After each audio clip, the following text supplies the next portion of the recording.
Hello everyone and welcome back to today's news update. Hope you're all having a wonderful day so far. Thank you so much for being here. So we had the Super Bowl yesterday, a really good game between the Eagles and Chiefs. Let me know in the comment section below if you watched that, what you thought of the game.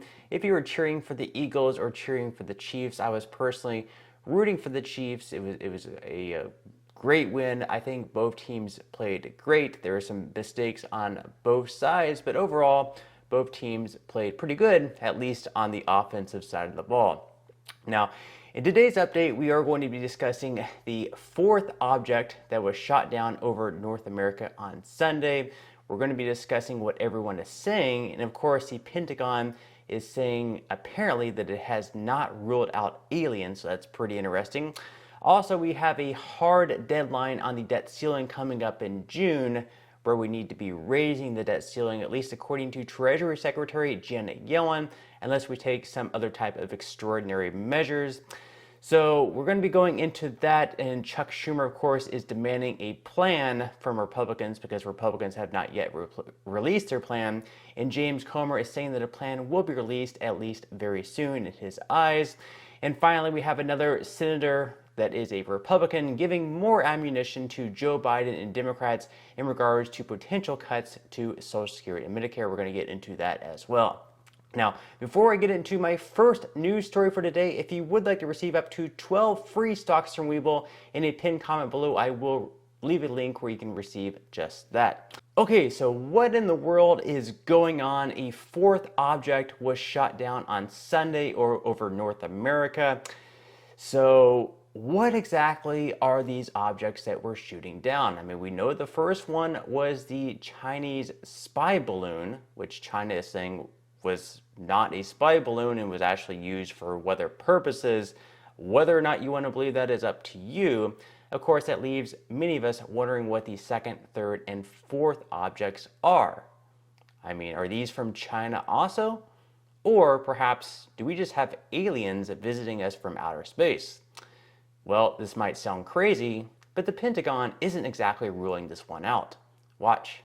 Because you still haven't been able to tell us what these things are that we are shooting out of the sky, that raises the question, have you ruled out aliens or extraterrestrials? And if so, why? Because that is what everyone is asking us right now.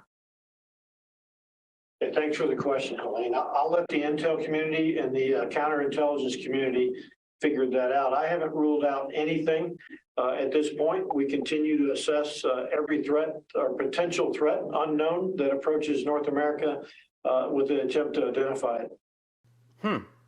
Really makes you think, doesn't it? I mean, could these be extraterrestrials paying us a visit from outer space? And if so, do you think they would be that happy with us shooting down their aircraft? Let me know your thoughts in the comment section below.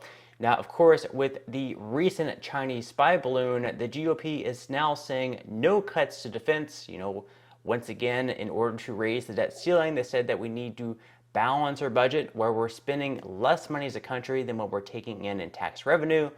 So one of these cuts could have potentially been our defense spending. We spent a lot on defense, but the GOP, the Republicans, are saying no cuts to defense will be taking place.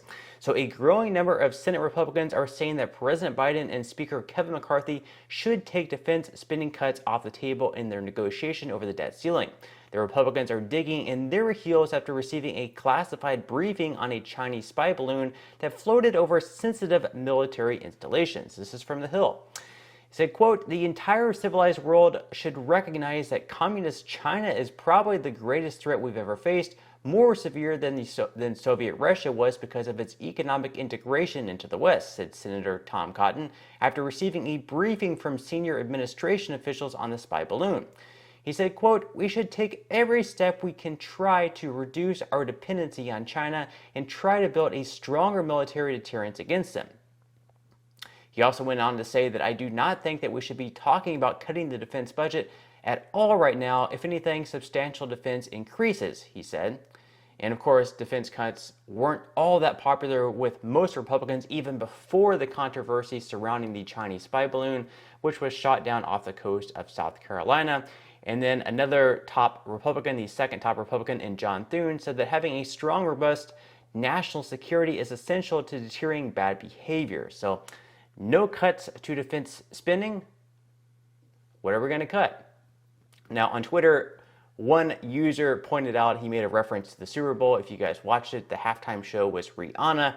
And of course, she had these dancers. And he points out here, did we shoot down those Chinese spy balloons just so Rihanna can make the costumes for her background dancers? Let me know what you think about those costumes. I mean, they didn't look the best to me, but you know, interesting look. I will say that. So of course, with defense cuts now off the table, at least according to Republicans, leaves you wondering, where are we going to cut? What are we going to cut to balance the budget?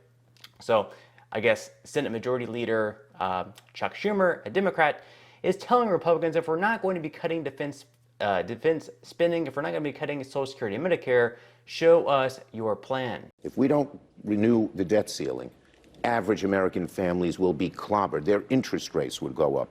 Their pension savings would go down. The cost of a house would go up. McCarthy says he wants to attach certain spending cuts to do this. Where is your plan, Mr. McCarthy?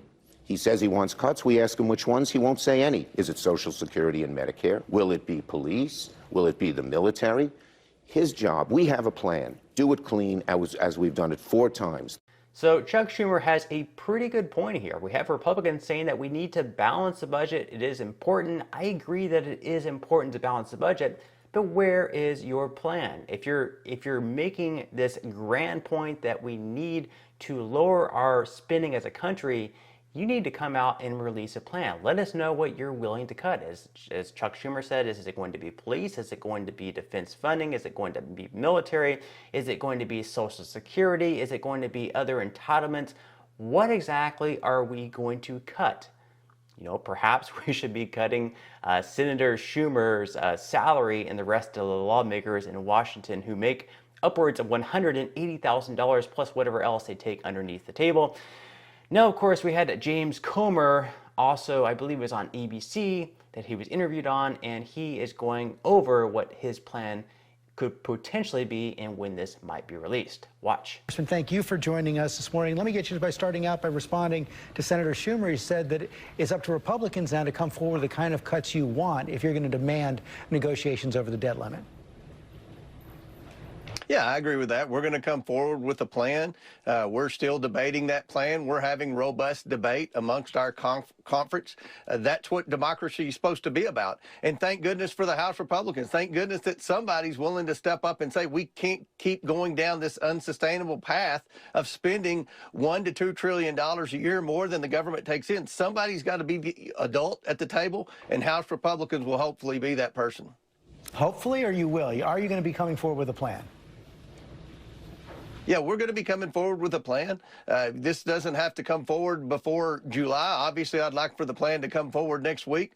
It's tough, George. As you know, you've been involved in government. It's easy to spend money.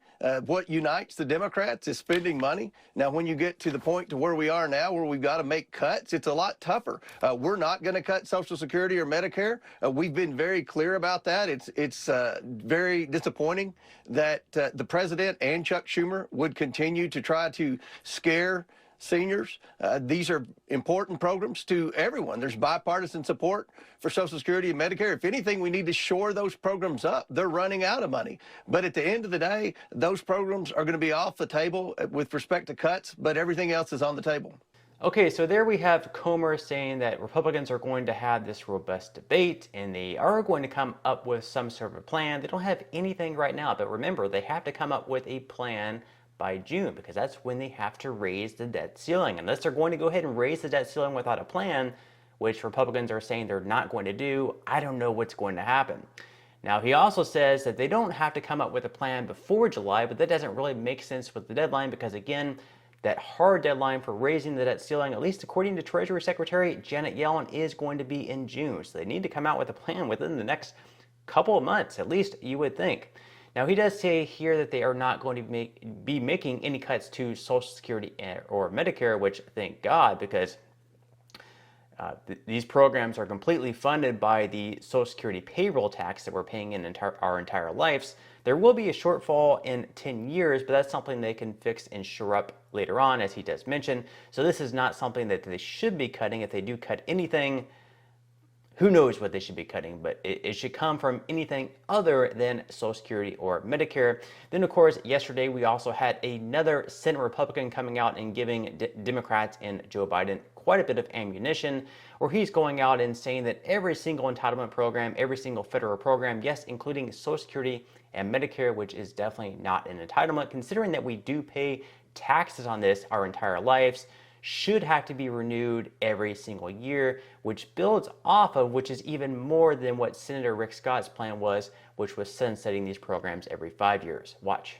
President Biden out there, obviously, on the campaign trail, as it were, not officially, hitting Republicans all week on Medicare, Social Security, and he's pointing specifically to the plan that your colleague, Senator Rick Scott, Republican of Florida, released when he was leading the Senate GOP's campaign arm, which says, just to quote, all federal legislation sunsets in 5 years. If a law is worth keeping, Congress can pass it again, unquote. Do you support that plan? I kind of look at Social Security the way I would at the Department of Defense and our defense spending. We're never going to not fund defense. But at the same time, every single year, we look at how we can make it better. And I think it's about time that we start talking about Social Security and making it better. We've got 11 years before we actually see cuts start to happen to people that are on Social Security. And I think it'd be very responsible for us to do everything we can to make those funding programs now and the plans right now so that we don't run out of money in Social Security and that it continues to provide all the benefits that it does today. Simply looking away from it and pretending like there's no problems with Social Security is not an appropriate or responsible thing to do. So I guess my preference would be, let's start managing. Okay, so there we have Senator Mike Rounds, a Republican in South Dakota, saying that we should be sunsetting all federal programs, yes, including Social Security, Medicare, defense, and everything else, every single year, where we would have to look at every single program and decide whether or not these are worth renewing. And he's comparing Social Security and Medicare much like defense funding, where we're never not going to fund defense, where we're never not going to fund Social Security and Medicare, and these programs would definitely be renewed just because they are very popular. But if they're always going to be renewed, I ask him, what is the point of even sunsetting them if they're always going to be renewed? Maybe we should fund more into it, but why should we completely end them? It just doesn't make a whole lot of sense. But as he does go on to mention, the Social Security Trust Fund will go insolvent in the next 10 to 11 years, where at that point they will only be able to pay out around 77% of the benefits, which means for people receiving Social Security at that point in time, they will be receiving a 23% cut, which is going to be very difficult because a lot of people depend completely on Social Security benefits to get by, and a lot of people are already struggling. So if they were going to receive a 23% cut, that's obviously going to make things a lot more difficult. So between now and then, they do have to come up with some sort of plan to shore up Social Security. So that means that we might have to potentially raise the payroll tax. Right now, people only pay the 6.2 to 12.4% in Social Security payroll tax on the first $160,200 that they earn. That went up in 2023. There are some plans saying that people who earn over $400,000 should once again have to pay that payroll tax, and that could potentially shore up the program. There are some other plans by Republicans of raising the full retirement age from 67 up to 69. This would be a very bad idea, in my opinion, because life expectancy already isn't all that high, so you're already cutting into the benefits that people would be receiving by 2 years. And if you had to work another 2 years, that could also cut into your lifespan as well, especially if you have a job that's a very high labor. That could be very hard if you're having to work all the way until you're 69 in those hard labor jobs while waiting to receive your benefits. So that would not be fair. So they really have to look at other methods, or perhaps, they could just raise the GDP. That way they're taking in more tax revenue. I don't know what they're going to do at the end of the day. it's got to be something bipartisan. They got to have Republicans and Democrats come together and come up with something that's fair and something that works out for the American people. But let me know what you think about that in the comment section below, what they should do about that. I know a lot of you guys already aren't receiving enough benefits on Social Security, so to lower them by 23% would be absolutely devastating. But that's all the news that I have for today's video. I hope you guys enjoyed it. If you did, make sure to give this video a like, subscribe to my channel if you have not already, and I will see you in the next video.